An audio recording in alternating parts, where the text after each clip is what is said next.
Workout লাভার যারা আছেন, বেশি ওয়ার্কআউট করতে পছন্দ করেন, তারা কিন্তু সবসময় এমআইয়ের যে ব্যান্ডগুলো আসে সেগুলোর প্রতি একটু বেশি আকৃষ্ট থাকেন।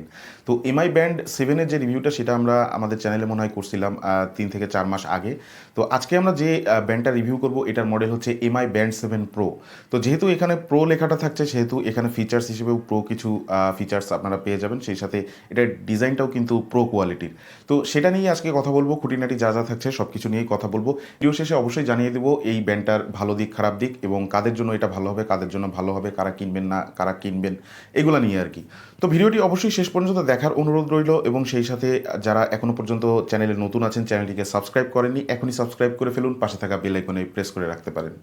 প্রথমে কথা বলবো এই স্মার্ট ব্যান্ডটির যে বক্স প্যাকেজিং, সেই বক্স প্যাকেজিং নিয়ে। অন্যান্য এমআই ব্যান্ডের যে বক্সগুলো আসে অনেকটা সেরকমই দেখতে, টিপিক্যাল, এবং সেই সাথে এটার বক্সটা মোটামুটি বেশ প্রিমিয়াম কোয়ালিটির। সেই সাথে এই বক্সের ভিতরে একটা ইউজার ম্যানুয়াল গাইড থাকছে, সেই সাথে এর যে চার্জিং ডক, সেই চার্জিং ডকটা থাকছে। এখানে কিন্তু ম্যাগনেটিক চার্জিং ডক থাকছে এখানে। এখানে গ্লাসের উপর প্রোটেকশন ব্যবহার করা হয়েছে, অ্যান্টি ফিঙ্গারপ্রিন্ট কোটিংও ব্যবহার করা হয়েছে। তো আমি তারপরও মনে করি যে একটা প্রোটেক্টর হলে ভালো হতো, কারণ এই ব্যান্ডটার প্রাইসও কিন্তু বেশ হাই আর কি, মানে তুলনামূলকভাবে আর কি। কথা বলবো এই স্মার্ট ব্যান্ডটির যে স্পেসিফিকেশন, সেই স্পেসিফিকেশনগুলো নিয়ে। এখানে স্পেসিফিকেশনের শুরুতেই আমি বলে নিই, এই ব্যান্ডটি কিন্তু মাত্র 20.5 গ্রাম ওয়েটের এবং এটার থিকনেস হচ্ছে 11 মিলিমিটার। এই ব্যান্ডটি আপনারা মার্কেটে টোটাল 6টা কালারে পেয়ে যাবেন। Black colour, white colour, pink, green, orange and blue কালারে পেয়ে যাবেন। এর যে ডিসপ্লে, সেই ডিসপ্লে সেকশন নিয়ে কথা বলতে গেলে প্রথমে বলতে হয় এখানে 1.64 ইঞ্চি এর একটা অ্যামোলেড ডিসপ্লে ব্যবহার করা হয়েছে, যেটা রেজুলেশন হচ্ছে 280x456 পিক্সেল এবং এই ডিসপ্লেটি কিন্তু 2.5D কার্ভ করা থাকছে। সেই সাথে এই ডিসপ্লেটির যে পিপিআই সেটা 326। এখানে যে স্ক্রিন টু বডি রেশিও সেটা হচ্ছে 70%। এই ডিসপ্লেটির উপরের দিকে টেম্পার্ড গ্লাস ব্যবহার করা হয়েছে এবং সেই সাথে ডিসপ্লেটির উপরে কিন্তু অ্যান্টি ফিঙ্গারপ্রিন্ট কোটিংও করা থাকছে। এই স্মার্ট ব্যান্ডটিতে 235 মিলিঅ্যাম্পিয়ারের ব্যাটারি ব্যবহার করা হয়েছে এবং ব্লুটুথ ভার্সন 5.2 এখানে দেয়া থাকছে। সুতরাং ব্লুটুথ কানেক্টিভিটি নিয়ে এখানে কোনো সমস্যা থাকছে না। আর ব্যাটারির যে সেকশনটা সেটা নিয়ে আমরা পরে আলোচনা করতেছি ভিডিওর ভিতরে। ব্যান্ডটি আপনারা এমআই ফিটনেস যে অ্যাপ, সেই অ্যাপের সাথে কানেক্ট করে তারপরে ব্যবহার করতে পারবেন। এমআই ফিটনেস অ্যাপটা কানেক্ট করার পরে তারপরে এই ওয়াচটি যখন কানেক্ট করবেন, মানে এই স্মার্ট ব্যান্ডটি যখন কানেক্ট করবেন, কানেক্ট করার পরে এর ভিতরে অনেকগুলো ফিচার আছে যেগুলো আপনারা মোটামুটি বেশ ভালোভাবে ব্যবহার করতে পারবেন। 110টার উপরে এখানে ওয়ার্কআউট মোড থাকছে। এর অ্যাপের ভিতরে কিন্তু বেশ কতগুলো ডায়াল ফেস আপনারা পেয়ে যাবেন এবং সেগুলো দেখতেও মোটামুটি বেশ সুন্দর। আর এটার ভিতরে মানে স্মার্ট ব্যান্ডটার সাথে যে কয়টা ওয়াচ ফেস আসতেছে, মানে ডায়াল ফেস আসতেছে, সেগুলো মোটামুটি বেশ প্রিমিয়াম মানের, দেখতে বেশ ভালোই লাগে। আর এছাড়াও এটার যে অ্যাক্টিভিটি ট্র্যাকার অথবা মনিটরিং সেকশনে যে ইনফরমেশন, আপনার স্লিপ মনিটরিংয়ের যে ইনফরমেশন, সেগুলো আপনি এই অ্যাপের মাধ্যমেই দেখতে পারবেন।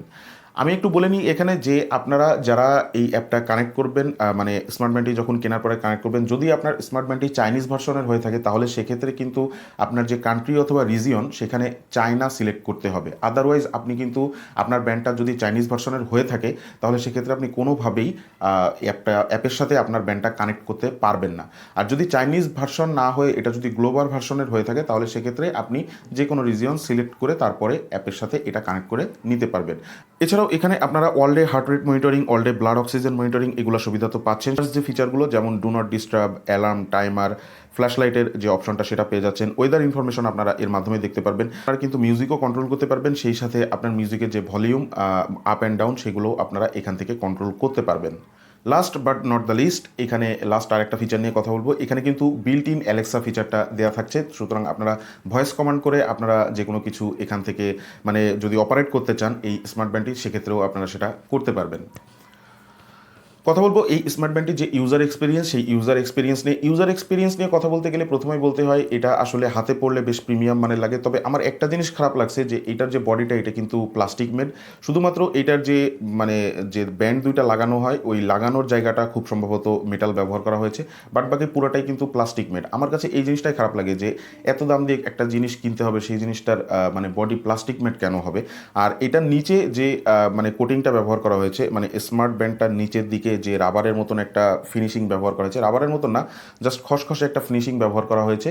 তো এই জায়গাটা আমার কাছে জানি একটু কেমন কেমন লাগে। আমার কাছে মনে হয় যে এখানে যদি একটা রাবার কোটিংয়ের ফিনিশ দেওয়া যেত সেক্ষেত্রে ভালো হতো। আর উপরের দিকে যে প্লাস্টিকের ফিনিশটা দেওয়া আছে আমার কাছে মনে হয় যে অল্প কিছুদিন মানে 1 থেকে 2 মাস ব্যবহার করলেই এটার উপরে স্ক্র্যাচ পড়ার সম্ভাবনা আছে।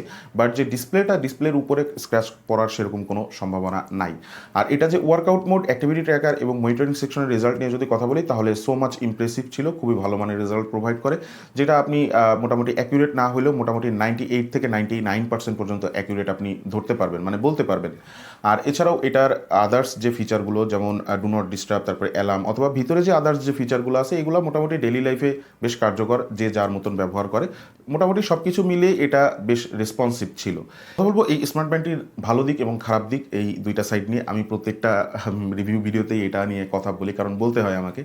তো ভালো দিক নিয়ে কথা বলতে গেলে বলতে হয় যে যদি অ্যাক্টিভিটি ট্র্যাকার এবং মনিটরিং সেকশন, মানে স্পোর্টস ফাংশনের জন্য অথবা দেখা যাচ্ছে যে ওয়ার্কআউট ফাংশনগুলোর জন্য যদি আপনি একটা ভালো মানের, যে আপনাকে মোটামুটি নিয়ার অ্যাবাউট অ্যাকিউরেট রেজাল্ট আপনাকে প্রোভাইড করবে এরকম একটা ডিভাইস আপনি খুঁজতেছেন, সেক্ষেত্রে এটা বেশ ভালো একটা চয়েস হতে পারে। আর বিল্ড কোয়ালিটিটাও ভালোর কাতারেই ধরবো, যদিও এখানে প্লাস্টিক ব্যবহার করা হয়েছে, তারপরেও মোটামুটি ভালোই বলা যায়। সেন্সর কোয়ালিটি যথেষ্ট ভালো মানের সেন্সর এখানে ব্যবহার করা হয়েছে। সেই সাথে এখানে এই স্মার্ট ব্যান্ডটির যে অ্যাপটা, এমআই ফিটনেস যে অ্যাপটা, সেই ফিটনেস অ্যাপের ভিতরের যে অপটিমাইজেশন অথবা অ্যাপটার ভিতরে ঢুকে আপনি আপনার ইনফরমেশনগুলো যেভাবে দেখতে পারবেন, সেই জিনিসটা আমার কাছে মোটামুটি বরাবরই বেশ ভালো লাগে।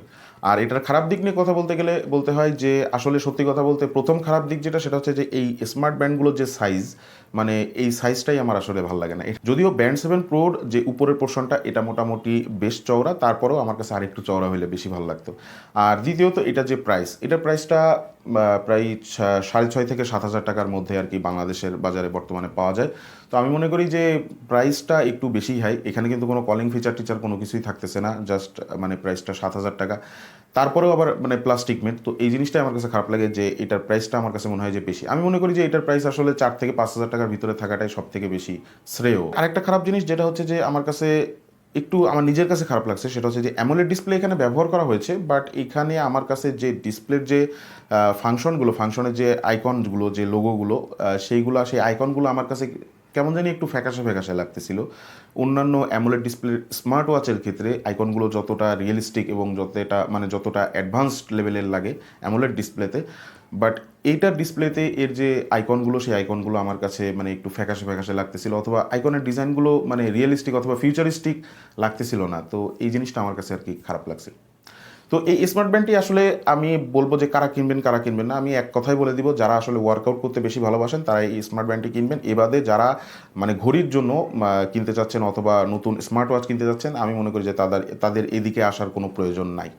আমার মনে হয় আমি আজকের ভিডিওতে আপনাদেরকে বুঝাইতে পারছি এই স্মার্ট ব্যান্ডটি আসলে কেমন হয়েছে অথবা কাদের জন্য ভালো হবে আর এটার কোয়ালিটি কেমন। ইনশাল্লাহ ভিডিওটি ভালো লেগে থাকলে অবশ্যই একটা লাইক দিয়ে রাখবেন, সাথে চ্যানেলটিকে সাবস্ক্রাইব না করে থাকলে এখনই সাবস্ক্রাইব করে ফেলুন এবং পাশে থাকা বেল আইকনে প্রেস করে রাখুন।